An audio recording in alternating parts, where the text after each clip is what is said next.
हम लोग श्रीमद् भगवद गीता के 5वां अध्याय को लेकर विचार कर रहे हैं। 3 श्लोक तक विचार हुआ। अर्जुन ने पहले प्रश्न किया था, इन दोनों में श्रेष्ठ कौन है?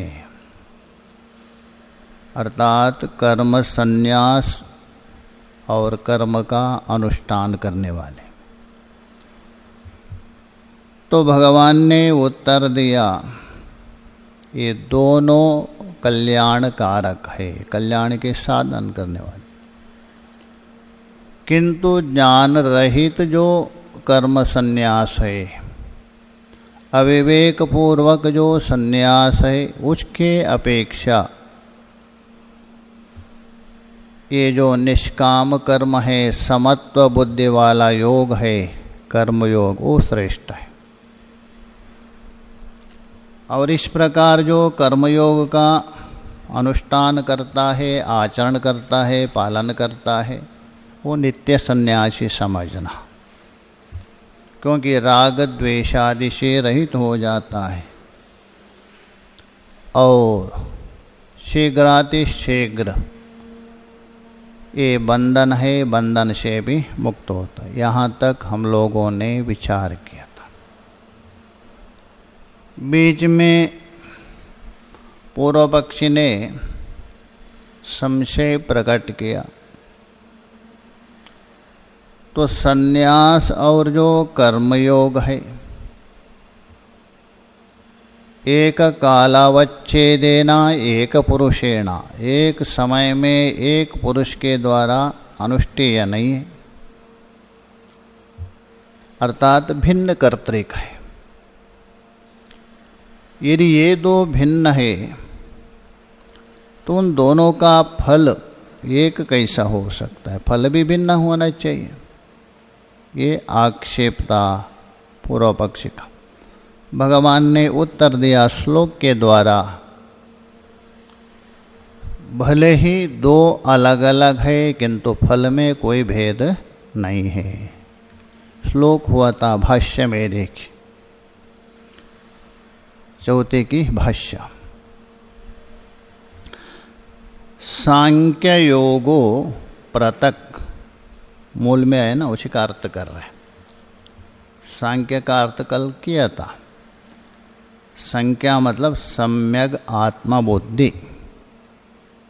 ताम वहति प्रापयति इति सांख्य। ये जो सांख्य योग और योग द्विवचन है, पृथक बोल तो उसी का अर्थ कर रहे हैं। विरुद्धः भिन्न फलो, वो कैसा है? भिन्न फलो, भिन्न विरुद्ध फलो, वहाँ अन्वय कर दीजिए। अलग अलग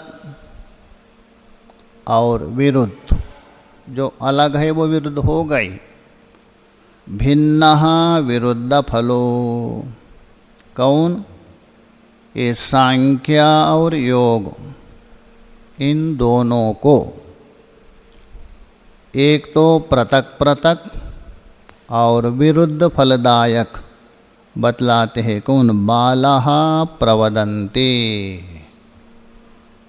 बाला का मतलब अविवेकी, विचार शून्य, विचार से रहित है।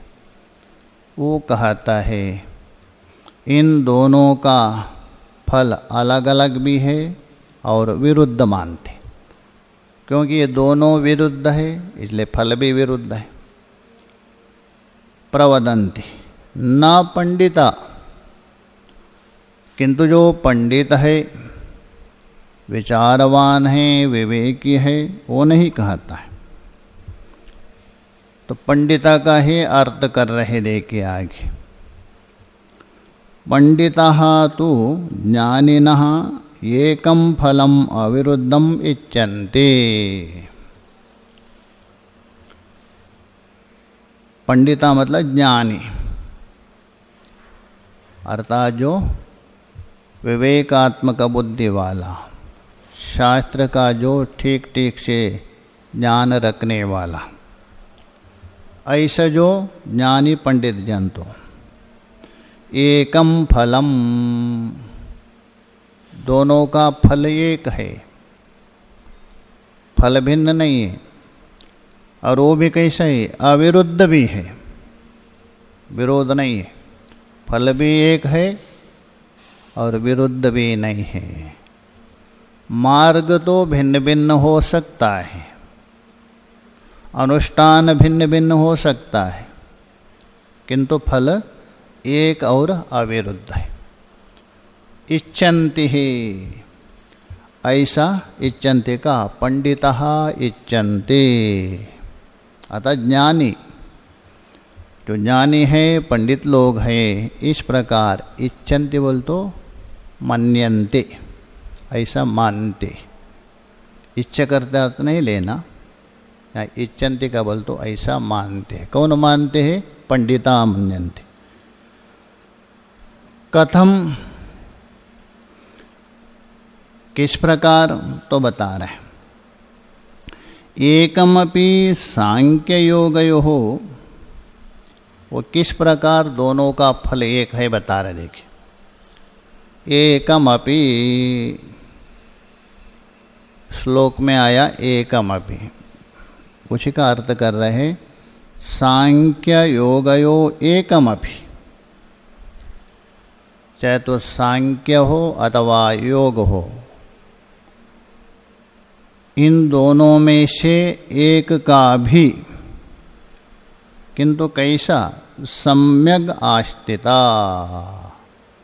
ऊपर ऊपर नहीं है, आपातता नहीं है। दो होता है ना, एक ऊपर ऊपर, जैसा कोई प्रश्न पूछने से उत्तर देते ऊपर ऊपर देते, एक तो अंदर घुस करके सम्यक प्रकार से। तो इसलिए बोले सम्यक आस्थिता,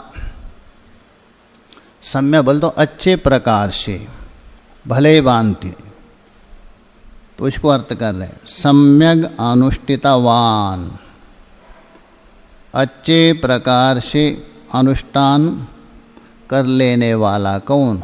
जो भी पुरुष, चाहे तो कर्म संन्यास का अच्छे प्रकार से पालन किया हो, अथवा कर्म योग का सटीक प्रकार से अनुसंधान पालन किया हो, तो ये बोल रहा अनुष्ठितवान का पुरुष। तो दोनों उभयो विंदते फलम, ऐसे अनुष्ठान करने वाले वो दोनों को फल प्राप्त होता है। अतः उन दोनों पुरुषों को दोनों का फल प्राप्त होता है। जब दोनों का फल प्राप्त होने का मतलब क्या है, उसको आगे स्पष्ट कर रहा है। दोनों का फल प्राप्त का मतलब उभयोः तदेवः हि निःश्रेयसं फलम्। उभयो मल तो ये दोनों, चाहे तो कर्म संन्यासी हो अथवा कर्म अनुष्ठान हो, तदेव ही निःश्रेयसं फलम्, दोनों का वही एक ही फल है। कौन सा? कल्याण रूप। निःश्रेयस कहते हैं मोक्ष को, अथवा परम तत्व को निःश्रेयस कहते। प्रेयस्य श्रेयस्य, यह श्रेय में भी नि उपसर्ग लगाया। यद्यपि वहाँ श्रेय का मतलब है ब्रह्म विद्या कहा दिया है, किंतु निःश्रेयस मतलब है परम पद है, मोक्ष है। तो इसलिए दोनों का एक ही फल है। कौन? जो परम पद रूप मोक्ष रूप फल है। अतो हो न फले विरोध अस्ते, साधना में अनुष्ठान में भले ही भेद हो, किंतु उसका फल में कोई भेद नहीं। हाँ, इतना अंतर है, एक साक्षात एक परंपराय होगा, ये अलग बात है। बस यहाँ थोड़ा भेद करना ही पड़ेगा। जो संन्यास योग के द्वारा जाता है, कौन सा? ज्ञान सहित कर्म से, उनके लिए साक्षात है। कर्म योग के अनुष्ठान के द्वारा जो प्राप्त करता है वो परंपरा है। बस इतना है, फल दोनों का एक ही। तो न फले विरोध अस्ति, फल में विरोध नहीं है, साधना में विरोध हो सकता है, कर्ता में भिन्नता हो सकती। बीच में पूर्व पक्षी आक्षेप कर रहे, ननु संन्यास कर्मयोग शब्देन प्रस्तुत्या सांख्ययोगयोः फलेकत्वं कथम इह अप्रकृतं ब्रवीति। पूर्व पक्षी कह रहे, प्रारंभ कहाँ से किया है? संन्यास कर्मयोग शब्देन प्रस्तुत्या। संन्यास अर्थात कर्म संन्यास और कर्मयोग, इन शब्दों से प्रस्तुत्या मतलब प्रकरण को उठा करके, प्रारंभ करके। दूसरा श्लोक देख लीजिए, संन्यासा कर्मयोगस्य निःश्रेयसा करावो। भगवान ने ये उत्तर दिया था ना, अर्जुन का जो प्रश्न था, उस प्रश्न का उत्तर इन दोनों से उठाया था। किससे? संन्यास और कर्मयोग के द्वारा। प्रस्तुत्य का मतलब प्रस्तुत करके, उपस्थापित करके, अथवा प्रकरण को उठा करके। सांख्य योगयोः फलेकत्वं कथम, प्रारंभ आपने किया संन्यास और कर्मयोग से दूसरे श्लोक में, और चौथे श्लोक में क्या बता रहे हैं? सांख्य योग प्रयोग कर रहे हैं। अलग शब्द प्रयोग कर रहे हैं ना, भगवान भी शायद भूल गए होंगे शब्द, पहले वाले शब्द भूल गए इसलिए दूसरे शब्द प्रयोग कर रहे हैं। तो ये बोले सांख्य योगयो फल एकत्वम कथम, किंतु भगवान को कहना चाहिए था संन्यास और कर्मयोग का फल एक है, ऐसा कहना चाहिए था, ये कहना चाहिए था। किंतु भगवान ऐसा नहीं कह रहे, सांख्य और योग का फल एक है ये बता रहे। तो ये बता रहे सांख्य योगयो फल एकत्वम कथम इह, इह बोल तो यहाँ, अप्रकृतम कथम ब्रवीति, कथम को यहाँ अन्वय। प्रकृत बोल तो प्रकरण से युक्त, प्रकरण संबंधी है, उसको प्रकृत कहते। प्रकरण में जो चल रहे उसी प्रसंग को लेकर विचार करते हैं, उसी का नाम है प्रकृत। और जो प्रकरण में है नहीं, प्रकरण से बहिर्भूत लाया जाता है, उसी का नाम है अप्रकृत, अर्थात प्रकरण विरुद्ध है। ऐसे जो प्रकरण विरुद्ध कौन है? सांख्य और योग। उस फल की एकता आप कैसा बता रहे? ये प्रकरण से विरुद्ध, क्योंकि जहाँ से प्रारंभ किया वहाँ से लेके आपको उत्तर देना चाहिए। तो ये हो गए पूर्व पक्ष। सिद्धांति कह रहे ऐसी बात नहीं है, ऐसी बात नहीं, न येष दोषः। ये पूर्व पक्ष ने दोष दिया था। कौन सा दोष? अप्रकृतम, यही दोष है। प्रकरण विरुद्ध, और कोई बड़ा दोष नहीं है। प्रकरण से विरुद्ध है ये दोष दिया था, अथवा अप्रासंगिक। सिद्धांती बता रहे एषः दोष न, ये दोष नहीं। यद्यपि अर्जुनेन संन्यासं कर्मयोगं च केवलम् अभिप्रेत्य प्रश्न कृता। यद्यपि अर्जुन ने जो प्रश्न किया था प्रथम श्लोक के द्वारा, वो तो संन्यास और कर्मयोग को केवलम, तो केवल संन्यास और कर्मयोग को जानने के अभिप्राय से प्रश्न किया था। ये अर्जुन का प्रश्न था, वही बता रहे। अर्जुनेना तृतीय, अर्जुन के द्वारा। केवलम संन्यासम, केवल का ऊपर जोड़ दे, और कर्मयोगम अभिप्रेत्या। अभिप्रेत्य बोल तो इस अभिप्राय से, इस भाव से प्रश्न कृता, अर्थात तो प्रश्न किया था। किसने? अर्जुन के द्वारा, अर्जुन ने किया। तो भगवान को भी वैसे ही उत्तर देना चाहिए था। सिद्धांती बता रहे भगवान तू शब्द मतलब किंतु, भगवान श्री कृष्ण ने तद अपरित्यागेन, तद मतलब अर्जुन का जो अभिप्राय है, उस अभिप्राय को ना छोड़ करके। देखिए कोई प्रश्न करे, प्रश्नकर्ता प्रश्न करने वाला है, उसके अंदर कोई ना कोई अपूर्णता तो है ही है, तभी प्रश्न कर रहे हैं ना। पूर्ण यदि होता तो क्यों प्रश्न करता है? अपूर्णता है।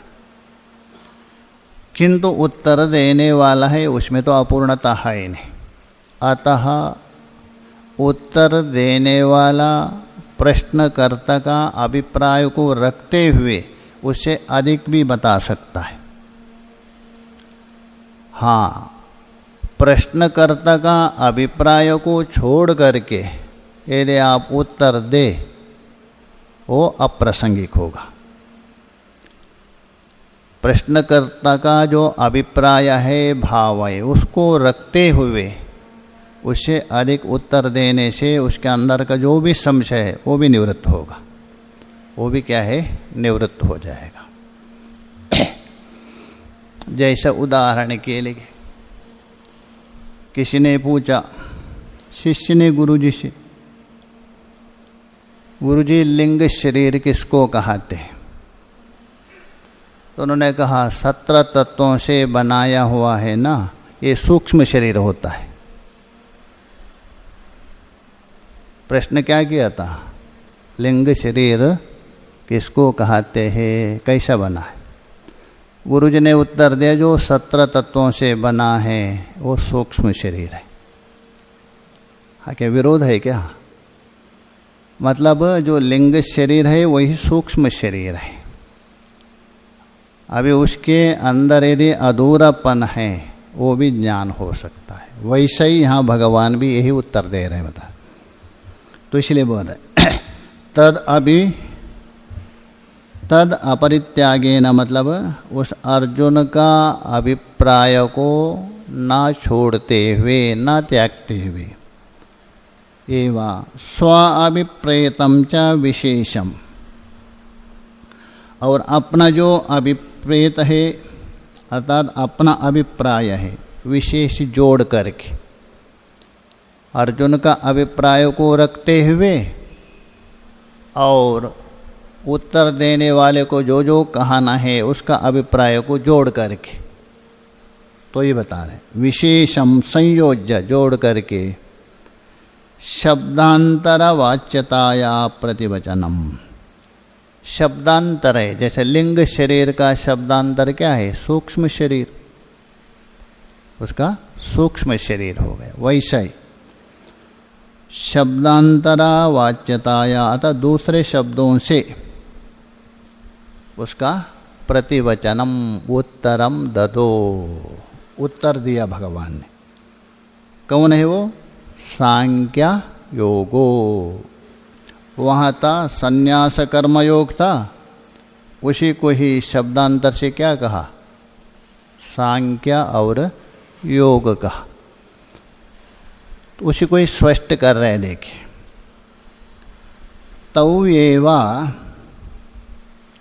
संन्यास कर्म योगो, उपक्रम में भगवान ने जो बताया था दूसरे श्लोक में, संन्यास कर्मयोगश्च, वे दो, इसलिए बोले तौ एव संन्यास कर्मयोगो ज्ञाना तद उपाया समबुद्धित्वादि संयुक्तो। जो संन्यास और जो कर्मयोग है, एक क्रमानुसार यतक्रम, ज्ञान से, संन्यास किससे संबंधित है? ज्ञान से। और कर्मयोग है समत्व बुद्धि, पीछे बताया था समत्वम योग उच्यते। जो समत्व बुद्धि है उसी को योग कहा दिया। तो ज्ञान से और उसके उपाय रूप समत्व बुद्धि, इन दोनों से युक्त है कौन? संन्यास और कर्मयोग। तो ये बता रहे सांख्य योगा शब्दवाच्यो इति, तो उससे युक्त होने से सांख्य और योग के नाम से कहे जाते, उनको भी संन्यास को सांख्य शब्द से कहा और कर्मयोग को योग शब्द से कहा। शब्द भले अलग हो किंतु अर्थ अलग नहीं है। अतः अर्जुन का जो अभिप्राय और भगवान जो उत्तर दे रहे, जो भगवान का जो अभिप्राय है, दो नहीं है, एक ही है। शब्द भले अलग हो, जैसा अभी मैंने दृष्टांत दिया। शिष्य ने पूछा लिंग शरीर को, गुरुजी उत्तर दे रहे सूक्ष्म शरीर से। शब्द अलग है किंतु अर्थ अलग नहीं, यही बता रहे। इति भगवतो मतम, ये भगवान का अभिप्राय। अतो न अप्रकृतः प्रक्रिया, इसलिए प्रकरण विरुद्ध ये प्रक्रिया नहीं है, ये प्रसंग नहीं, प्रकरण सम्मत है, अतः कोई दोष नहीं। उसके बाद दोनों कैसा फल प्राप्त करते हैं उसको स्पष्ट करने जा रहे। देखिए, एकस्य अपि, पांचवी भूमिका देखिए, पांचवे की, एकस्य अपि सम्यग अनुष्ठानात्, दो बताए था ना, एक कर्म संन्यास कहिए अथवा सांख्य योग कहिए, कर्म योग कहिए अथवा समत्व बुद्धि वाला योग कहिए, एक ही है। तो उनमें एकस्यापि, एक का भी, सम्यक बोल तो अच्छे प्रकार से, अनुष्ठानाद, अनुष्ठान का मतलब उसको पालन करने से, कथम उभयो फलम विन्दते, उभयो फलम कथम विन्दते, दोनों में से एक के अच्छे प्रकार से अनुष्ठान करने पर दोनों का जो फल है वो कैसा पा लेता है। दोनों का मतलब दोनों से प्राप्त होने वाला फल, पीछे बताया था ना, मोक्ष रूप, वो कैसा पा लेता है, किस प्रकार पाता है, ये प्रश्न हो गया। तो प्रश्न पूर्वक उत्तर दे रहे, इति उच्यते, इति बोल तो इस प्रकार प्रश्न करके उसको उत्तर रूप से बता रहे श्लोक में। देखिए, इति उच्यते बोल तो इस प्रकार कहा जाता है, किससे? श्लोक से। श्लोक देखिए, यत्सांख्ये प्राप्यते स्थानम्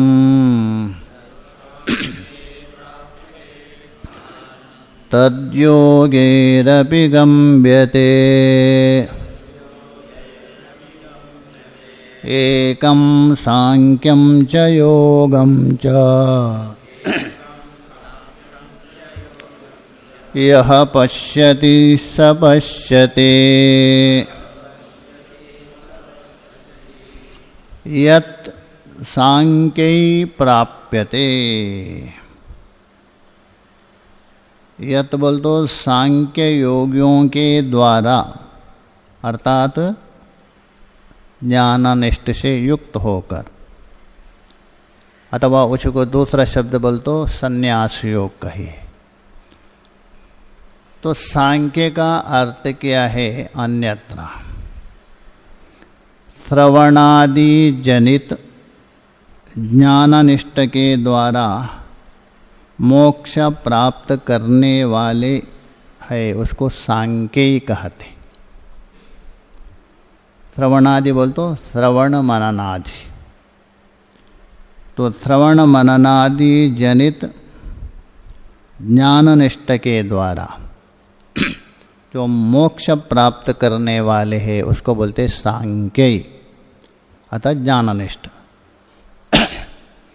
यत् स्थानम प्राप्यते,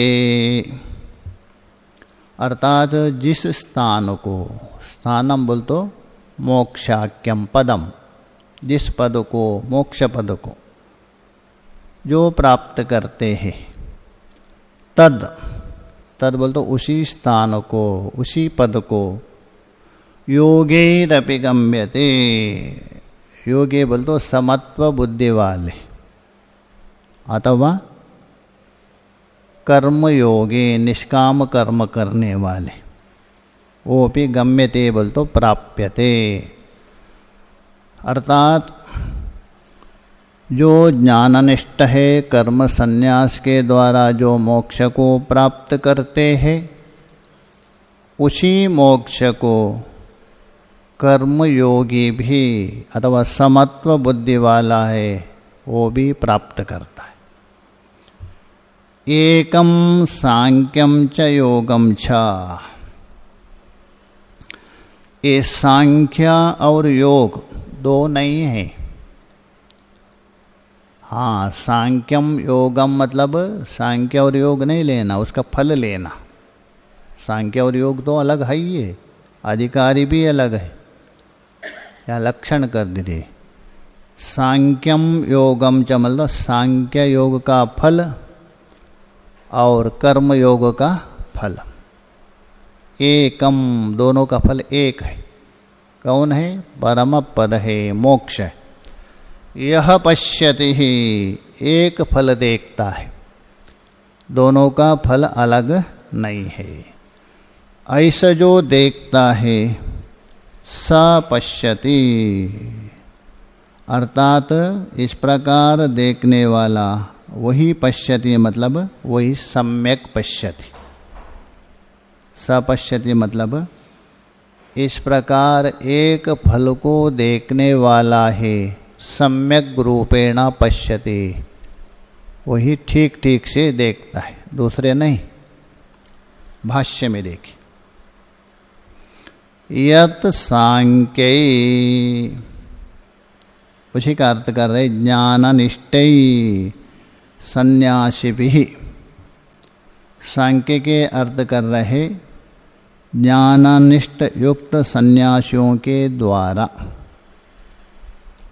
ज्ञानानिष्ठ सन्यासियों के द्वारा। भाष्यकार जी जहाँ भी आते हैं ना सन्यासी प्रयोग, इसलिए बहुत लोग हैं ना इसको चिढ़ जाते हैं। भाष्यकार बार बार, एक बार गए थे हम लोग हिमाचल में, बहुत समय हो गए, स्वामी जी भी थे परमेश्वर महाराज, वह कार्यक्रम तो कोई, एक पंडित जी आ गए थे, पूरी गीता कंठ था उनको। तो स्वामी जी ने कहा अच्छा भाष्य का अनुसंधान करते हैं क्या? नहीं, नाचते नाचते नहीं, भाष्य का अनुसंधान नहीं करता हूँ, पक्षपाती है भाष्यकार आपके। जहाँ भी बोल दो सन्यासी सन्यासी सन्यासी लगाते। गृहस्थियों को दूर कर दिया। बाद में हमने कहा सन्यास 2 प्रकार का है। भाष्यकार जी जहाँ भी सन्यास शब्द का उल्लेख करे वो आभ्यंतर सन्यास, लिंग सन्यास को लेके नहीं बोल रहे।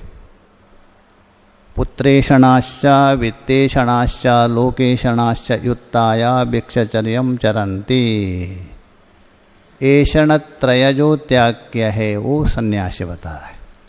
ये जो कल बताया था सन्यास षड्विधा, ये लिंग सन्यास है, उसको लेके नहीं। हाँ वो भी आवश्यक है किंतु मुख्य रूपेण आभ्यंतर बता रहे, उसको बता रहे। इसलिए यहाँ भी बता रहे, देखिए ज्ञानानिष्ठे सन्यासी भी सांख्य योगियों के द्वारा का अर्थ कर रहा है। ज्ञानानिष्ठ से युक्त कौन? सन्यासियों के द्वारा प्राप्यते स्थानम, बोलते मोक्षाख्यम, अतः मोक्ष नाम का स्थान प्राप्त किया जाता है। यहाँ प्राप्त का मतलब प्राप्तस्य प्राप्ति लेना, प्राप्तस्य प्राप्ति, प्राप्तस्य प्राप्ति, अप्राप्तस्य प्राप्ति, पहले भी मैंने बताया था। अप्राप्तस्य प्राप्ति का मतलब है अभाव निवृत्ति। अभाव है आपके पास, उसकी निवृत्ति करना। जैसा उदाहरण के लिए आपके पास कोई वस्तु नहीं, मोबाइल नहीं, मोबाइल क्या है? अप्राप्त है, मोबाइल का अभाव है। उस अभाव को हटाया मतलब क्या है? मोबाइल खरीद किया, अभाव हट गया। अभाव की निवृत्ति है ये अप्राप्ति की प्राप्ति। प्राप्तस्य प्राप्ति बोल तो अज्ञान निवृत्ति, अभाव निवृत्ति नहीं है। वस्तु है किंतु अज्ञान के कारण वो अप्राप्त इव प्रतीयते, अप्राप्त जैसा भान होता। अज्ञान निवृत्ति हो गई, प्राप्तस्य प्राप्त। इसलिए भी यहीं लेना। तो ये बता रहे हैं स्थानम, स्थानम का अर्थ करें मोक्षाख्यम।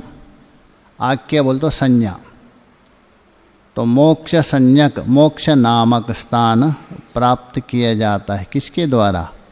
सांख्य योगी अर्थात ज्ञाननिष्ठ सन्यासियों के द्वारा। तद बोल तो वही स्थान, वही मोक्ष संज्ञक स्थान। योगे अपि, योगे मतलब समत्व बुद्धि वाला कर्म योगे भी प्राप्त करता है। वो कैसा प्राप्त करता है उसको स्पष्ट कर रहे हैं। सन्यासी, ज्ञाननिष्ठ सन्यासी और कर्मयोगी भी दोनों मोक्ष को प्राप्त करता है, किंतु दोनों में थोड़ा अंतर दिखा रहे हैं। वो कर्मयोगी कैसा प्राप्त कर रहे हैं बता रहे, देखिए। ज्ञान प्राप्ति उपायत्वेन, ज्ञान प्राप्ति का उपाय मानकर, किसको? कर्म को। एक कर्म है, ज्ञान प्राप्ति का उपाय है, ऐसा मान करके ईश्वरे समर्प्य कर्माणि, संपूर्ण कर्म को ईश्वर में अर्पण करके, ईश्वरार्पण बुद्धि से, कर्म मात्र नहीं कर्म फलम अपि, दोनों लेना। कर्म और कर्म का फल ईश्वरार्पण बुद्धि से। आत्मना फलम अनभिसंधाया, और आत्मना मतलब अपने, अपने के लिए उस कर्म का फल अनभिसंधाया, ना चाह कर। अच्छा, उस कर्म का फल अपने के लिए यदि चाहेंगे तो क्या होगा? वो सकाम कर्म होगा, वो सकाम। फल उद्देश्य क्रियमाण कर्म सकाम कर्म। फल को उद्देश्य रख करके जो भी आप कर्म करते हो वो कर्म होगा सकाम। किंतु ये कैसा कर रहे हैं? आत्मना फलम अनभिसंधाय। आत्मना बोल तो अपने के लिए, फलम बोल तो कर्म का फल को, अभिसंधान का मतलब चाहना, मुझे मिले, ये कर्म करने से ये फल मुझे मिले, इसी का नाम है अभिसंधान। अनाभिसंधान का मतलब फल के इच्छा के बिना, फल न चाह कर। अनुष्ठीयन्ते, क्यों? ईश्वर समर्प्य, फल के इच्छा के बिना कर्म और कर्म का फल ईश्वरार्पण बुद्धि करते हुए उस कर्म का अनुष्ठान करता है। अनुष्ठीयन्ते, ये अनुष्ठीयन्ते ते योगिनः, उसी को यहाँ योगी शब्द से लेना, कर्मयोगी और नहीं, इसी को, उसी को ही वहाँ आनंद गिरिज ने थोड़ा अंतर किया है, वैसे ही थोड़ा शब्दांतर है। ये ही जिज्ञासवः सर्वाणि कर्माणि भगवत् प्रीत्यर्थत्वेन तेषां फल अनभिसन्ध्यः अभिसन्धानम् अकृत्वा ज्ञानप्राप्तो बुद्धिशुद्धिद्वारेण उपायत्वेन अनुतिष्ठन्ति। ते अत्र योग, उसका योग का परिभाषा किया है। अर्थात जो जिज्ञासु तो है, किंतु कौन से जिज्ञासु? उत्तम नहीं, मध्यम नहीं, अधम। पहले एक दिन बताया था मैंने, कर्मयोगी है, ये तो पामर है नहीं, विषय भी नहीं है, मुक्त भी नहीं है, इसलिए जिज्ञासु के अंतर्भूत करना पड़ेगा। किंतु मध्यम जिज्ञासवा, इसलिए ये ही जिज्ञासवा सर्वाणि कर्माणि, शास्त्र सम्मत जो भी अनुष्ठान योग्य है, कर्तव्य कर्म है, भगवत प्रीत्यर्थत्वेन, भगवत के प्रसन्नता के लिए, तेषां फल, उनका जो फल है, अनाभिसंधा, अनुसंधान ना करते हुए, केवल ज्ञान प्राप्तो, मुझे उससे ज्ञान प्राप्ति हो, बुद्धि शुद्धि द्वारेण, ऐसा नहीं मेरा अंतःकरण शुद्धि हो जावे, उस अंतःकरण शुद्धि के द्वारा मुझे ज्ञान प्राप्त है, इस दृष्टि से अनुतिष्ठन्ति बोल तो अनुष्ठान किया जाता है, उसी का नाम है योग। ये जिसके पास है ऐसा योगी न, ये अर्थ किया। तो इसलिए बोले अनुतिष्ठन्ति ये ते योगी न, ऐसे योगी। तई अपि, ऐसे जो कर्मयोगी, निचोड़ करके यह अर्थ हुआ, ईश्वरार्पण बुद्धि से कर्म का जो फल है उसको ना चाहते हुए निष्ठा श्रद्धा पूर्वक जो कर्म का अनुष्ठान करते हैं, ऐसे योगी लोग भी परमार्थ ज्ञान संन्यास प्राप्ति द्वारेण, वो भी परमार्थ ज्ञान रूप संन्यास प्राप्ति, सीधा नहीं होंगे।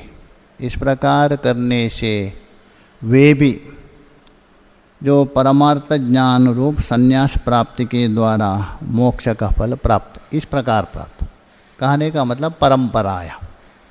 हाँ, संन्यास योग वाले हैं साक्षात प्राप्त करते, ये इस प्रकार प्राप्त करते। इति अभिप्राय, ये तात्पर्य है किसका? भगवान का। अतः एकम सांख्यम योगम च य पश्यति फलेकत्वात्, इसलिए दोनों का फल एक होने से, एक साक्षात एक परंपराया प्राप्त है। संन्यास योग है, ज्ञाननिष्ठ है, वो साक्षात प्राप्ति, और कर्मयोग है इस प्रकार ईश्वरार्पण बुद्धि से किया हुआ कर्म उससे अंतःकरण शुद्धि हो जाता है। उसके बाद ज्ञान रूप संन्यास प्राप्ति के द्वारा उसको भी मोक्ष प्राप्त होता है। इस प्रकार से तो इसलिए बोला, इसलिए एकम बोल तो एक में, इसलिए फल में एकता होने के कारण सांख्यम योगम, सांख्य और योग को एक ही देखता है। या पश्यति फल एकत्व, सा सम्यक पश्यति, वही यथार्थ देखता है, वही वास्तव में देखने वाला वही है। दोनों का फल एक जो मोक्ष है वो बता दे। आगे बता रहे, एवं तर्रे योगाद संन्यास एव विशिष्यते, कथम तर्रे इदम उक्तम तयोस्तु कर्म संन्यासात् कर्मयोगो विशिष्यते इति। अच्छा, अभी आपने यहाँ बता दिया वो जो संन्यास योग है, ज्ञाननिष्ठ है, ये साक्षात मार्ग हो गया, और कर्मयोग हो गया परंपराया। ईश्वरार्पण बुद्धि से करने से अंतःकरण शुद्धि, और अंतःकरण शुद्धि के द्वारा ज्ञान रूप संन्यास प्राप्ति, उसके बाद मोक्ष है। तो उसमें श्रेष्ठ कौन हो गया? संन्यास योग है ना, उसको लेके प्रश्न कर रहे हैं। एवं तर्रे योगाद संन्यास एव विशिष्यते, कर्म योग के अपेक्षा कर्म संन्यास श्रेष्ठ हुआ क्या? नहीं, एक तो साक्षात साधन हो रहे, एक परंपरा है। श्रेष्ठ कौन होगा? साक्षात है ना। तो कथम तर्रे इदमुक्तम, भगवान ने उल्टा बता दिया। कर्म योग को श्रेष्ठ क्यों बता दिया? तो ये बता रहे, कथम तर्रे इदमुक्तम, फिर भगवान ने ऐसे क्यों कहा? तयोस्तु कर्म संन्यासात् कर्मयोगो विशिष्यते। दूसरे श्लोक में क्या बता रहे भगवान? कर्म संन्यास के अपेक्षा कर्मयोग को श्रेष्ठ बता रहे। अभी यहाँ जो सिद्ध हो गया कर्म संन्यास श्रेष्ठ है, ये है आक्षेप। सिद्धांती बता रहे, शृणु तत्र कारणम, भगवान जो बता रहे ऐसा नहीं बता रहे, उसमें कारण है। पहले ही बताया था, संन्यास भी दो प्रकार है, ज्ञान पूर्वक संन्यास, ज्ञान रहित संन्यास, विवेक पूर्वक संन्यास और विवेक रहित संन्यास। यहाँ जो बताया था ये तो ज्ञान पूर्वक संन्यास है, वो कर्मयोग के अपेक्षा श्रेष्ठ है। और भगवान जो बता रहे वो तो ज्ञान रहित संन्यास को, अविवेक पूर्वक जो संन्यास है उसके अपेक्षा कर्मयोग श्रेष्ठ है। किंतु विवेक पूर्व संन्यास के अपेक्षा वो श्रेष्ठ नहीं है। ये भेद कर रहे। त्वया पृष्टम केवलम, तुमने तो पूछा था केवलम कर्म संन्यासम कर्मयोगश्च अभिप्रेत्य, केवल कर्म संन्यास और केवल कर्मयोग के अभिप्राय से प्रश्न किया था। ये प्रश्न किया था। तो ये बोल रहे हैं, तयो अन्यतरा का श्रेयम, इन दोनों में से कौन सा एक कल्याणकारक है, ये प्रश्न किया था। और वहाँ संन्यास का विभाजन थोड़ा किया है, विभाजन नहीं किया, बस केवल पूछा, बस इतना ही। तद अनुरूपम प्रतिवचनम, उसके अनुकूल ये प्रतिवचन है। जैसा आपने प्रश्न किया वैसा उत्तर है। मया उक्तम, कर्म संन्यासात् कर्मयोगो विशिष्यते इति, कर्म संन्यास के अपेक्षा कर्मयोग क्या है, विशिष्यते बोल तो श्रेष्ठ है, उसमें विशेषता है। इति किंतु एक विशेषण है, ज्ञानम अनपेक्ष। वो कर्म संन्यास कौन सा है, ज्ञानम अनपेक्ष, ज्ञान रहित जो कर्म संन्यास, केवल कर्म संन्यास नहीं, उसमें एडजेक्टिव है, विशेषण। ज्ञान रहित कर्म संन्यास के अपेक्षा कर्मयोग श्रेष्ठ है, ये भगवान का अभिप्राय। हाँ, ज्ञान सहित लेते हो वो तो सबसे श्रेष्ठ है, उससे श्रेष्ठ कोई है ही नहीं, इसलिए बोल रहे ज्ञानम अनपेक्ष। ज्ञान अपेक्ष तो संन्यासा सांख्यानामिति मया विप्रेता। ज्ञान सहित जो संन्यास है वो तो सांख्य अर्थात वेदांति, जो श्रवण मनन में प्रवृत्ति होते हैं ना, उत्तमाधिकारी, उनके लिए। ज्ञानापेक्षा तो संन्यासा सांख्याम इति, ज्ञान सहित संन्यास वो जो है सांख्य मानता हूँ, उसी को यहाँ सांख्य कहा दिया है। इति मया अभिप्रेता परमार्थ योगाचा सएव, और वही पारमार्थिक योग भी माना है, कर्मयोग योग नहीं है। तो ज्ञान सहित संन्यास ही वही वास्तव में परमार्थ रूप से योग है। भगवान ने बताया ना उसमें, संपूर्ण संयोग का वियोग ही क्या है, योग उच्यते। सारा जो संयोग है उस संयोग का वियोगी योग है, मतलब संन्यास, उसी को ही योग का परिभाषा किया है गीता में। तो इसीलिए बोल रहे परमार्थ योग चा एव। यह तो कर्मयोगो वैदिका, जो वैदिक, वैदिक बोल तो वेद में बताया हुआ कर्मयोग, मतलब निष्काम कर्म, समत्व बुद्धि। स तादार्त्याद योगः, यहाँ पूर्व पक्ष नहीं है, आप ऊपर से उठा सकते हैं। अच्छा सिद्धांति जी, आप समझाते समझाते बीच में कहा दिया,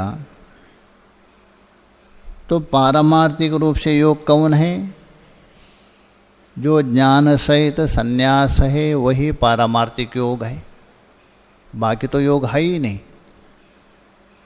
तो ये जो निष्काम कर्म को योग क्यों कहा, उसको योग नहीं कहना चाहिए ना, क्यों कहा, उसका उत्तर है यह तो कर्मयोगो वैदिका सा तादार्त्याद योगः, जो वैदिक है शास्त्र में प्रतिपादन किया हुआ जो निष्काम कर्म है कर्मयोग, वह तो उसी ज्ञान योग का साधन है, पारमार्थिक संन्यास का ये साधन है। तो उसका साधन होने के कारण उसको भी गौण रूप से क्या कहा, योग कहा। जैसा बोलते क्या अध्ययन कर रहे, उपनिषद का अध्ययन कर रहे, और वहाँ उपनिषद किसको बोल रहे आप, ग्रंथ को, ग्रंथ को बोल रहे हैं ना, ग्रंथ उपनिषद नहीं है। ग्रंथ के द्वारा प्रतिपाद्य जो तत्व है वो उपनिषद है। तम तो औपनिषदम पुरुषम पृच्छामि बृहदारण्यक। तो ग्रंथ को उपनिषद कहा, ये गौण रूपेण। वैसे ही यहाँ कर्मयोग को, निष्काम कर्म को योग इसलिए कहा दिया जो पारमार्थिक योग है। कौन, ज्ञान सहित संन्यास, उसका ये अंग है, इसका ये साधन है, उपयोगी है, इसलिए गौण रूप से उसको योग कहा दिया। संन्यास इति च उपचर्यते, और उसको सन्यासी भी बताया ना, नित्य सन्यासी, पीछे नहीं बताया था भगवान ने, उसको नित्य सन्यासी कहा, और बाकी सब अनित्य सन्यासी। कौन, ज्ञान सहित जो सन्यास है ना वो अनित्य सन्यासी, और कर्मयोगी है नित्य सन्यासी। भाष्यकार जी बता नहीं, वो संन्यास शब्द के द्वारा जो संन्यास कहा गया है ना, वो भी गौण रूप है। संन्यास इति च उपचर्यते, उस साधन होने के कारण गौण रूप से उसको योग भी कह दिया और उसको संन्यास, मुख्य रूप से वो संन्यास भी नहीं है, योग भी नहीं है। कथम तादार्त्यम इति उच्यते। अच्छा, आपने कहा ये जो कर्मयोग है तादार्त्य के लिए है। तादार्त्य मतलब जो पारमार्थिक योग है, यथार्थ योग है। यथार्थ योग कौन? ज्ञान सहित संन्यास, संपूर्ण संयोग का वियोग, वो संन्यास, उसके लिए उसके अंग है। वो कैसा है? श्लोक दे के अर्थ कल करें। श्लोक दे के, संन्यासस्तु महाभावो दुःखमाप्तुमयोगतः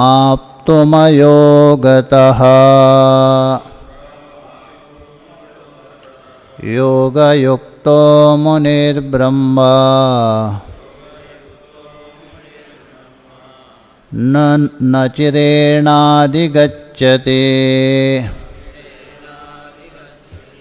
इसको लेके कल विचार। ओम